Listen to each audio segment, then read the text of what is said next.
What's good, y'all? We talking Lakers today, man. What a turbulent past 2 years. It's been rough to be a Lakers fan.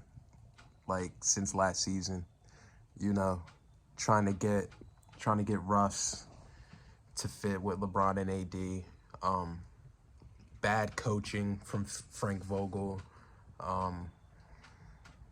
Just an insane, frustrating, disappointing time, But Darvin Ham, man. Darvin Ham seems to be a man with courage,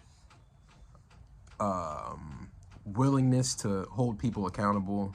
Sorry, my little black cat. My stray black cat. Willingness to hold everyone accountable defensively.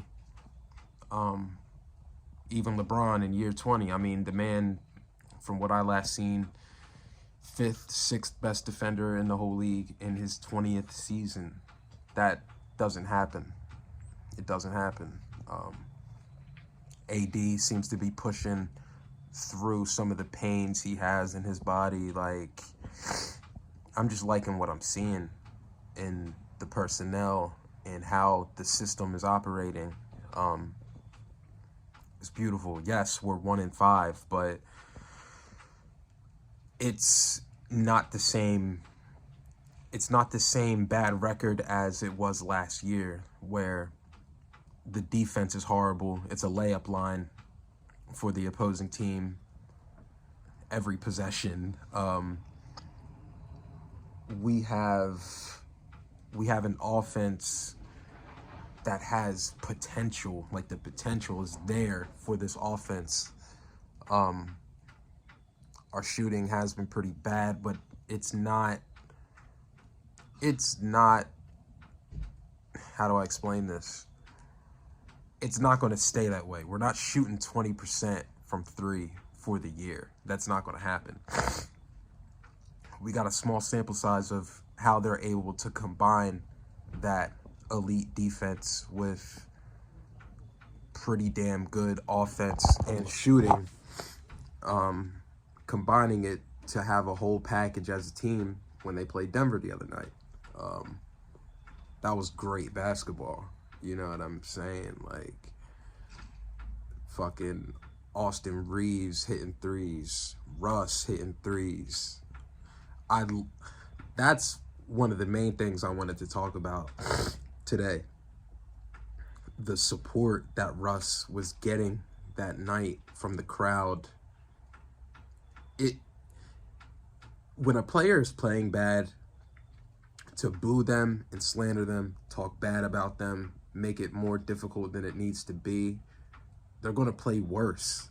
You got to support the player. You have to show them that you're going to ride with them even when they're in a slump.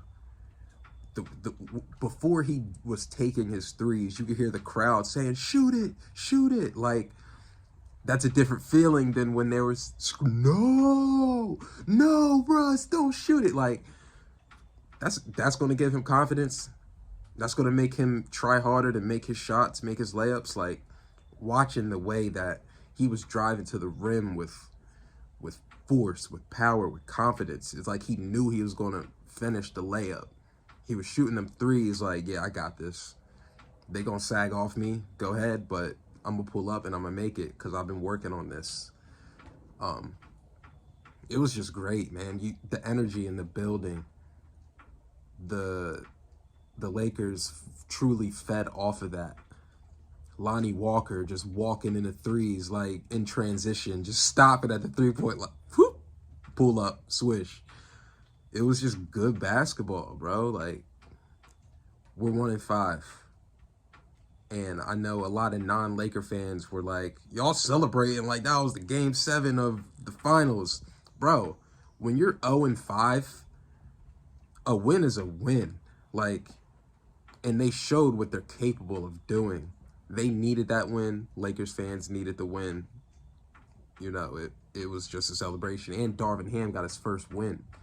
Like, can you imagine being a coach in the excuse me, in the NBA for the first time, and you get your first win as a Laker coach, like, this is one of the most storied franchises in the whole league, if not the most storied franchise, the storied franchise, the best one of them all. So I still have faith that we can be a 5 seed team, 5 or 6 seed team, I'll say. And Russ's role off the bench, like, when I was advocating for that in the offseason, it wasn't from a place of this guy fucking sucks, bench him. It wasn't from that position. It was more, let him come off the bench and run that second group of guys without LeBron so that he can control the ball, run the offense, push the pace to his tempo, to his speed. Because look how he played in OKC, like, especially after KD left.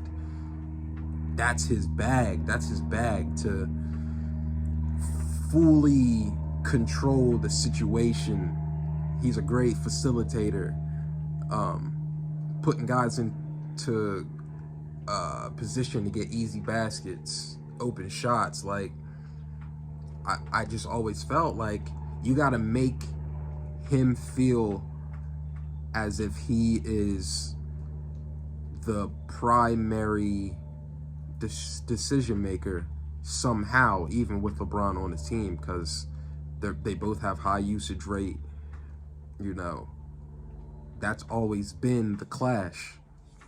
So I just like where things are going. Like I said, yes, we're 1-5, but I think that game versus the Nuggets was pivotal. It was very pivotal. Boost the confidence.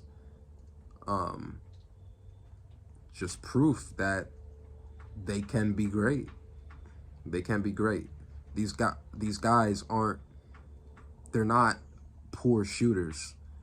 LeBron is a career 36% three-point shooter.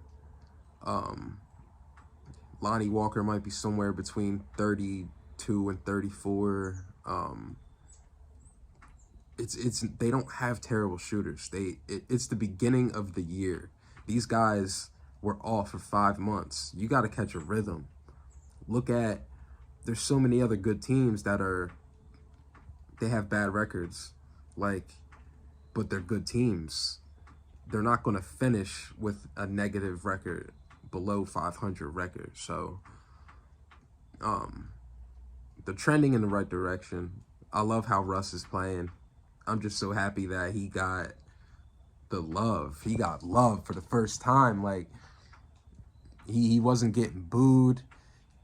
He's crossing niggas up. Like, he's driving to the rim, blowing by people, and the crowd is going crazy. Like, I just don't remember the last time the Lakers crowd went crazy for him. It was beautiful. So, yeah, bro. Laker Nation, hold tight. We need to hold tight, because I think Darvin Ham really cracked the code and found a way to make this work. And it was kind of simple. Separate Russ from LeBron. Do not have them all three of them on the court at the same time for so many minutes. Like, let Russ run the offense for, his shift. And then, of course, Bron and AD, their pick and roll game is fucking nuts. Bron can just score at will half the time. AD, he's such a great shot creator for himself. Of course, he's not shooting great from three, but his mid-range is pretty good to me. He's dominating on both ends. I just feel like it's going to work. I feel like Darvin really got these guys to buy into the one in, 4 out formula. They just got to keep working on it as shooters. 1 in, 4 out. These guys got to be ready for the drive and kick. And keep working on their jump shots because look what happened when it actually worked and guys were making the shots. Like Russ driving in, kick it out to Matt Ryan. Drive in, kick it to Austin. Bron, top of the key, making him think he might pull up from the mid-range or, work the post. Kicks it out to Austin. Like, the code might have got cracked, y'all. We just got to wait and see. They play, who they play on Wednesday? Fuck. They play somebody on Wednesday, but I'm expecting a dub.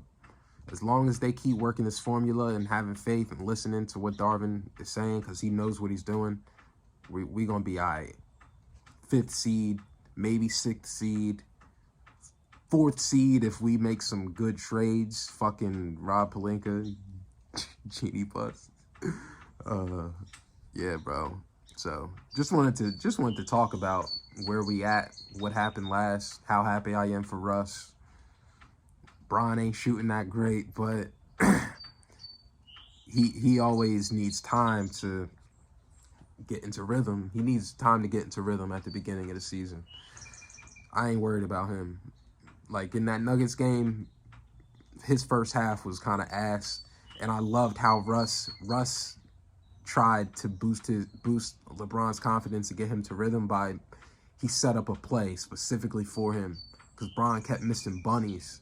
So I think Russ was at the foul free throw line. Bron did a screen and roll. Russ passed it through two of the Nuggets players, and Bron got an easy dunk at the basket. Like, and from that point on, Bron was just like, he hit that switch. Looked like 2 totally different players, but when he hits that switch, it's a fucking wrap. He led all scorers in the end, so we gonna be all right. I'm used to this, I'm not losing it. I'm a fool for thinking I've grown, yeah. There's a snake inside my psyche doing circles. Scared that maybe I'm just lying and the world knows who I am, where I stand. I'm a child, not a man, so alone. I wanna die in my sleep at night, so I can see you when I'm about to take flight. I think the frequency is breaking.